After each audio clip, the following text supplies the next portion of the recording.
Dear learner and welcome back to my YouTube channel.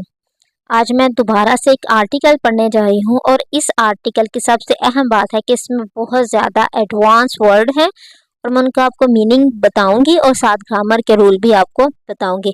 तो आज का जो आर्टिकल है वो है बांग्लादेश के बारे में।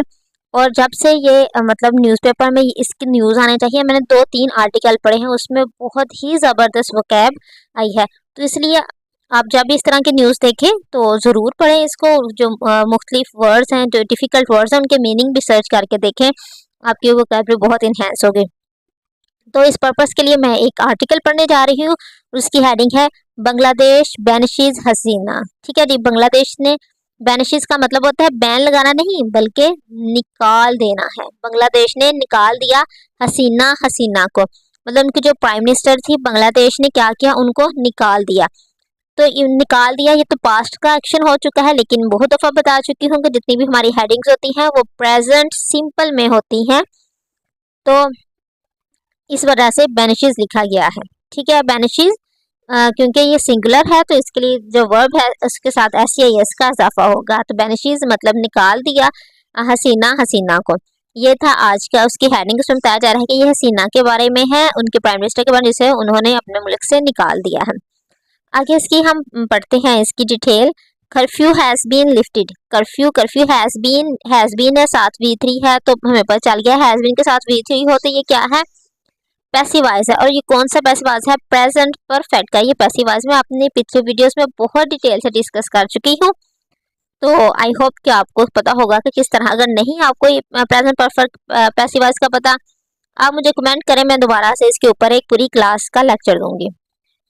आगे देखिए, कर्फ्यू हटा दिया गया है। Communication largely restored and score of demonstrator arrested during the week of protest are being released. कहते कम्युनिकेशन लार्जली रिस्टोर्ड है, आई इज आर वाज और कुछ भी नहीं है, डायरेक्ट V2 है, तो हमारे पास यह क्या है, सिंपल पास्ट का टेंस आ गया हमारे पास ये। तो कहते हैं जो कम्युनिकेशन है वो लार्जली रिस्टोर्ड, वो दोबारा से रिस्टोर कर दी गई है, दोबारा से आजाद कर दी गई है, दोबारा से उस पर बैन सब कुछ हटा दिया गया है। And score of demonstrator, score मतलब एक बड़ी तादाद, और डेमोन्स्ट्रेटर का मतलब होता है मुजाहरीन, मुजाहरे करने वाले। अरेस्ट किया गया था। ठीक है जी, वो तो बड़ी तादाद में जब मुजाहरीन को अरेस्ट किया गया था ड्यूरिंग वीक ऑफ प्रोटेस्ट। कहते हैं कि ये जितने भी प्रोटेस्ट हो रहा था इस हफ्तों के दौरान, जितने भी वो जो डेमोन्स्ट्रेटर जो मुजाहरीन थे वो जो अरेस्ट किए गए थे, आर बीइंग रिलीज्ड, उनको रिहा किया जा रहा है। ठीक है जी, बात समझने की कोशिश करें कि ये देखें, डेमोन्स्ट्रेटर अरेस्टेड कहते हैं कि ये सिंपल पास्ट है, पहले हिस्से में वीक ऑफ प्रोटेस्ट है, उसके साथ ही वो है हमारे पास प्रेजेंट इनडेफिनेट आप कह सकते हैं, प्रेजेंट सिंपल कह सकते हैं, उसका हमारे पास पैसिव वॉइस है जिसमें आर के साथ बीइंग लगा दिया है, फिर V3 लगाया है, तो ये क्या है, प्रेजेंट सिंपल का हमारे पास क्या है, ये पैसिव वॉइस का सेंटेंस है। ये भी बता चुकी हूँ आपको, तो अगर नहीं आपको आता तो फिर आप मुझे कमेंट कर बता दूंगी। आई होप कि इतनी वीडियोस में मैं इससे डिस्कस कर चुकी हूँ कैसे ये पैसिव वॉइस है, आपको आता ही होगा। तो as Bangladesh come to term with life after Sheikh Hasina, कहते हैं एज जैसे Bangladesh come to term of with life, कहते हैं ऐसे लग रहा है कि जैसे बांग्लादेश दोबारा से अपनी जिंदगी में आ रहा है शेख हसीना के बाद। ये देखें जी, ये एक हमारे पास कंपाउंड सेंटेंस है जिसमें क्या क्या यूज किया गया है। इसमें प्रेजेंट परफेक्ट का पैसिव वॉइस यूज किया गया है, प्रेजेंट इंडेफिनिट का पैसिव वॉइस यूज किया गया, साथ पास्ट सिंपल यूज किया गया है। और आप ये देखें कितने ब्यूटीफुल उसको यूज किया गया है। लेकिन आप ये भी देखेंगे कि जिस तरह हम उर्दू में बोलते हैं उसी तरह इसकी इंग्लिश की गई है। अगर हम ये कहें कि कर्फ्यू को हटा दिया गया है तो क्या कहेंगे, कर्फ्यू हैज बीन लिफ्टेड। तो इसलिए ये सिंपल सा है, इसमें कोई मुफ्ती है ही नहीं इसको कहने में। कर्फ्यू को हटा दिया गया है, कर्फ्यू हैज बीन लिफ्टेड। कहते हैं जो कम्युनिकेशन को दोबारा रिस्टोर कर दिया गया था। And scores of demonstrators arrested during week of protest are being released, कहते हैं वो जिनको अरेस्ट किया गया था, स्कोर्स ऑफ डेमोन्स्ट्रेटर्स अरेस्टेड क्या आएगा, वो प्रोटेस्ट जिनको अरेस्ट किया गया था, तो वो क्या आएगा, दैट डेमोन्स्ट्रेटर अरेस्टेड जिनको अरेस्ट किया गया था ड्यूरिंग वीक ऑफ प्रोटेस्ट के दरमियान, आर बीइंग रिलीज उनको रिलीज किया जा रहा है। ठीक है, बात समझ आ रही है कि जैसे जैसे हम बोल रहे हैं वैसे वैसे ही इसकी इंग्लिश की गई है। वो जो प्रोटेस्टर जिनको अरेस्ट किया गया था ड्यूरिंग वीक ऑफ प्रोटेस्ट, उनके मुजाहरीन के हफ्तों के दौरान उनको रिलीज किया जा रहा है। तो यहाँ हमने सब्जेक्ट नहीं लिखा, बस इसी चीज को सब्जेक्ट बना के ये जो प्रोटेस्टर जिनको अरेस्ट किया गया था उन प्रोटेस्ट के हफ्तों के दौरान, यही हमने मान के आगे हमने हेल्प यू बंग लगा के बीइंग लगा के रिलीज लगा दिया है। तो हमने एक नया सेंटेंस अपना बना लिया है, इसलिए आपको थोड़ी डिफिकल्टी होगी, लेकिन ये एग्जैक्ट और परफेक्ट सेंटेंस है अगर आपको इंग्लिश थोड़ी बहुत पता है। नहीं तो मैं तो हूँ आपको बताने के लिए कि यहाँ क्या क्या रूल यूज किए गए हैं। तो इस वजह से यहाँ आपको थोड़ा डिफिकल्ट लगेगा कि कैसे पहला हिस्सा जो पास्ट में है और नेक्स्ट हमारा प्रेजेंट सिंपल के पैसिव वॉइस में है। हो सकता है ऐसा क्योंकि उन्हें एक ही चीज को सब्जेक्ट माना है दोनों के लिए।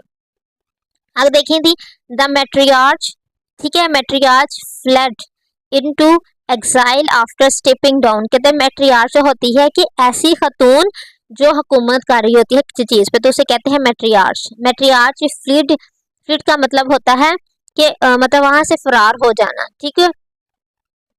मैट्रियार्च मतलब चली गई इनटू एग्जाइल, एग्जाइल का मतलब था जलावतनी, जिलावतनी में मतलब अपना वतन छोड़ के वो उस बांग्लादेश में वापस नहीं आ सकती। Matriarch fled into exile after stepping down, after stepping down मतलब अपना इस्तीफा देने के बाद वो वहां से चली गई और वो उन्होंने जलावतनी, जिला वतनी वर्ड कहते हैं, जिला वतनी उन्होंने अख्तियार कर ली, ठीक है जी। मैट्रियार्च का मतलब समझ आ गया, फ्लड का मतलब समझ आ गया। आगे एग्जाइल का मतलब, एग्जाइल का मतलब है जिला वतनी। After stepping down, stepping down का मतलब होता है इस्तीफा देने के बाद। एज अ प्राइम मिनिस्टर, वो प्राइम मिनिस्टर थी। ऑन मंडे, मंडे को her resignation prompted by a bloody crackdown on demonstration that began as a protest against job quota and swallowed into a movement demanding ouster। देखें जी इतने से paragraph में आपको इतनी ज्यादा एडवांस वोकैब जो है वो सीखने को मिलेगी। क्या कह रहे हैं, हर रेजिग्नेशन प्रॉम्प्टेड, उसका जो रेजिग्नेशन था प्रॉम्प्टेड वो क्या हुआ था, उसने उभारा by a bloody crackdown on demonstration. कहते हैं कि खूनी जो था ना वो क्रैकडाउन था, उसका मुजाहरा उनका ना खूनी क्रैकडाउन हो गया, चाहे उन्होंने इस्तीफा दिया। That began as a protest against, अब कहते हैं कि जो उन्होंने ये शुरू किया था प्रोटेस्टर ने अपने जॉब कोटा के खिलाफ, लेकिन स्वेल्ड ये बड़ा हो गया इनटू मूवमेंट डिमांडिंग हर आउस्टर, आउस्टर का मतलब होता है किसी चीज को छोड़कर जाने के लिए, हर आउस्टर उनके इखराज का, उनके वहां से चले जाने की। तो वो कहते हैं कि शुरू तो उन्होंने जॉब कोटा के लिए किया था, लेकिन उनके जो प्रोटेस्टर था, उनका जो प्रोटेस्ट था उनका इतना वो स्वेल हो गया, इतना वो बड़ा हो गया कि ये मूवमेंट बन गई थी कि उन्होंने ये क्या कि अब ये जहां से जाए, उनके आउस्टर उनके इखराज की वजह बन गई, उनके वहां से निकलने की वजह बन गई। It was Army Chief General Wakroz Zaman who announced her resignation in a televised address to the nation। कहते हैं कि ये चीफ जो आर्मी चीफ थे उनके, उन्होंने टेलीविजन में एड्रेस के दौरान कहा कि ये इन्होंने इस्तीफा दे दिया है। And said N इंटीरियम government, इंटीरियम government का मतलब होता है बुरी हुकूमत, बताया अपने बुरी हुकूमत के लिए अपने नोबेल इनाम याफ्ता डॉक्टर यूनुस को कह रहे हैं कि उनकी बुरी हुकूमत बनाई जाए। आगे देखें जी, आगे क्या कहा जा रहा है कि वो कह रहे हैं बुरी हुकूमत वुड बी फाउंड, वो बनाई जाएगी। ये देखिए वुड बी फाउंड के बाद वुड बी के साथ V3 है, तो ये भी हमारे पास जो फ्यूचर सेंटेंस है, फ्यूचर टेंस है, उसका हमारे पास ये पैसिवाइज है, ठीक है। वुड बी के साथ V3 हो तो फ्यूचर का पैसिवाइज होता है। ये आप लोगों के लिए है कि आप जरा मेहनत करें, आज ये ढूंढे कि किस तरह ये फ्यूचर का, फ्यूचर टेंस का जो होता है पैसिवाइज वो किस तरह बनता है, तो आपको इस सवाल का जवाब मिल जाएगा। वरना मैं तो हूँ ये आपको बताने के लिए, आपको बता दूंगी नेक्स्ट वीडियो में। Jubilant crowd stormed into the opulent ground of the presidential residence unopposed। कहते हैं जुबिलेंट क्राउड का मतलब होता है बहुत ज्यादा खुश जो क्राउड था, मतलब है मोब का मतलब होता है ऐसा क्राउड जिस बहुत ज्यादा गुस्से वाला हो। तो यहाँ लिखा है जुबिलेंट, जुबिलेंट क्राउड मतलब ऐसा क्राउड जो बहुत खुश था जी अपने लिए। डेफिनेटली उन्होंने स्टेप डाउन कर दिया, उन्होंने इस्तीफा दे दिया, तो उनकी जो जितनी भी डिमांड्स थी वो पूरी हो गई, तो उन्हें खुश तो होना ही था। तो क्या हो गया, जुबिलेंट क्राउड वो क्या हुए थे, वो उनकी जो रेजिडेंस थी, उनकी जो रहायश थी उस पर वो आए, उन्होंने बहुत खुशी का इजहार किया और जितना भी कुछ मिला टेलीविजन पे सब कुछ मिला वो लेके वहां से चले गए। ये था जी आज का आर्टिकल।